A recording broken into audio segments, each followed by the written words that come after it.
Hello everyone and welcome to another DHanHan video. My name's DHanHan and today we're going to go over tank positioning on Rialto. So this is the second video of our series. If you haven't seen the first one, be sure to check it out at the card above my head. And just like the last video, we're going to be starting with defense.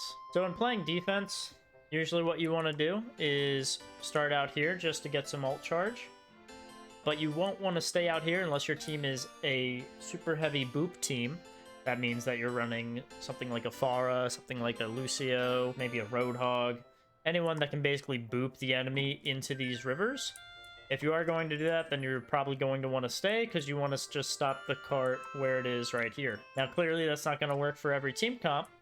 But you won't want to play here because this doesn't actually give you great cover. Your supports are going to have to play in this area here. It leaves them open to this flank over here. And it's going to also allow the enemy team to have this high ground up here that they can easily traverse over to here and poke you out from where you're standing. And you have no really cover to retreat. You have to go back through this hard sightline, which they can pressure you a lot with. So a better position would be to actually stand right here. This blue wall here is going to be great because when the payload gets to about here, you're going to have plenty of cover using that payload as well as the wall next to you, stopping the payload. The enemy team may have this high ground up here, but your team is able to sneak away to this corner back here. They're also able to use the cover points here and to still support you from here. They can even push all the way back here and support you. As you see, your teammates can have really long sight lines and still be supporting whatever you're doing while you're holding the space up here. You're also going to be able to cut over this flank over here, and you're not too far from cutting over this flank over here to stop anyone from getting around you. So this is very good for a good first stall, and it just really restricts the enemy team from pushing out anywhere. If they do just try to overextend past that payload, you're able to punish them quite well. On the recontest, you're probably going to want to be somewhere here or somewhere here. You are going to have a mega over here that you can access pretty quickly, and your support team is going to be able to protect you from this bridge area, or if you're playing on the left side, Ana can stand here, or any support for that matter. And they can also stand here. I'd probably advise as a tank player, you play on the left side for this reason, because your supports will then hopefully play this side and have less pressure on themselves, versus if they played here, they would have that sight line pressuring them out from there. Once that ends, the next place that we are probably going to hold, depending on how well we get to stopping it, is holding this place to start. If the payload gets close to here, we can stop the payload here and force the enemy to have to move all the way up to this high ground to contest us. If they do that, we can easily back up and access the high ground ourselves to contest them. Or we can use this corner and easily defend. If we do need to retreat, our retreat option is back around this corner, or if we can make it back around this corner to heal up. Once this fight is lost, the next place that we're going to be wanting to hold, the payload will probably get to about here, and we're going to want to hold up here this nice high ground. What this nice high ground does is it's going to be able to punish anyone that's coming out here. The good news about holding this corner was it was able to provide your team high ground so they could poke out anyone that's moving through this giant open area right here. Playing up here is going to do the same thing. Your team's going to have access to this high ground while the cart is here, and your team is able to move freely around the high ground while you are able to contest point or drop on the back line whenever you see fit. And that will hopefully take you to one final recontest. You'll probably want to be holding here, these boxes. The reason you're going to want to hold these boxes is it actually gives great sight lines from your spawn to where you're contesting the point, and the enemy team is actually going to have to force themselves away from safe positions here to contest you to more positions like here where they can contest you. Once that doesn't work out, the next place you're going to want to hold is somewhere close to this high ground here. The reason you want to hold this high ground here is you're going to be able to rotate around into the back line pretty easily, and your team is also going to have all of this as free roaming space to take on the objective. The next big thing that you are going to want to hold is this giant choke here. You're going to want to stand somewhere on one of these doors because you're going to be stopping that payload pretty strongly. I would always say prefer the left because you'll be able to shut down this small choke area pretty easily. If you play on the right side, you open up this left choke, which is actually a lot easier for the enemies to access than it will be for the enemies to access the far left side, since the enemies come from over there.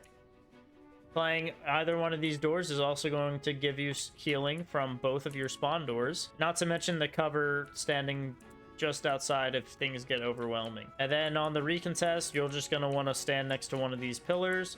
This is probably the best one since it has the most cover, and you're going to just want to be contesting that point. Again, trying to keep your support's line of sight in mind wherever you're defending. Now that we've gone through the defense, we're going to go to the attack round. If you guys feel like you have learned something and you want to see more videos like this, make sure you guys hit that subscribe button. I'll try and make more map guide positioning videos for both tanks and supports. If you're enjoying the video, make sure you hit the like button. So on attack, the first thing we're going to want to do is rush quickly past the bridge, try to avoid any boops possible, and we want to get to this position. This position hopefully is going to push that tank back to this, and then we're going to have to slowly push the enemy back.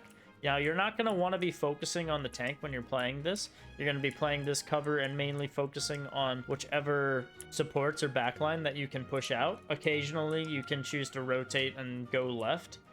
Sometimes that gives you a better option into the back line if the enemy tank doesn't rotate. But yeah, this corner is basically going to be where you're holding. And then after you win this, the next place you're going to want to hold is here, this corner right here.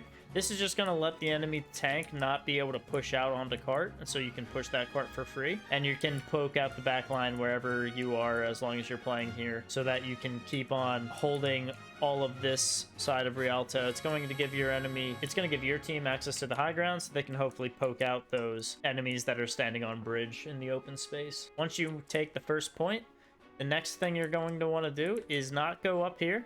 You may think you want to go up here. Up here is actually a lot of distance to cover for a tank, and it's not a lot of cover accessing this. Instead, as a tank, you're going to want to go through here and either go up these stairs here. These stairs are probably preferable, or go up these stairs here. And this is going to grant you that same high ground access, but it's going to be a shorter distance than it will be from all the way over there. And you're going to have access right next to these guys. What this is going to do, it's going to close off the high ground that the enemy gets to shoot the open space here. And it's going to force the enemy team to kind of retreat, and they have to play back on this area, especially if the tank is playing defense here, like we said before. He's not going to be getting the support that he kind of needs up there, so he's going to have to back off, or he's going to have to go back up, and he's going to have to answer you. All of which will create a lot of space for your team, make a distraction, and allow you to push that payload on through to this area. When playing this area, it's going to be the same deal. You're going to want to go up to this high ground, and you're going to do all you can to shove the enemy off of this high ground.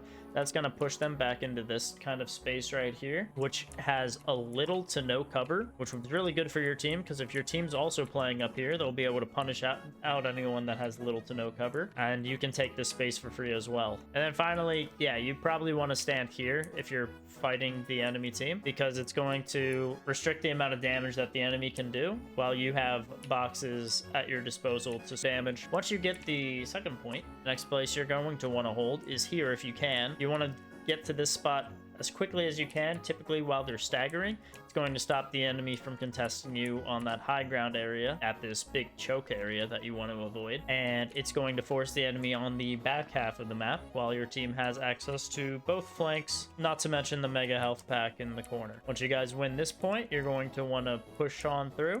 And you're going to either want to hold the right spawn door or the left spawn door. Either or, stand either here or here. Just to stop anyone from trying to go out for a last recontest, punishing them if they do try to overextend for a recontest. And hopefully that will confirm the Rialto point for you. Like I said, I hope this helps. I appreciate you for watching, and happy climbing.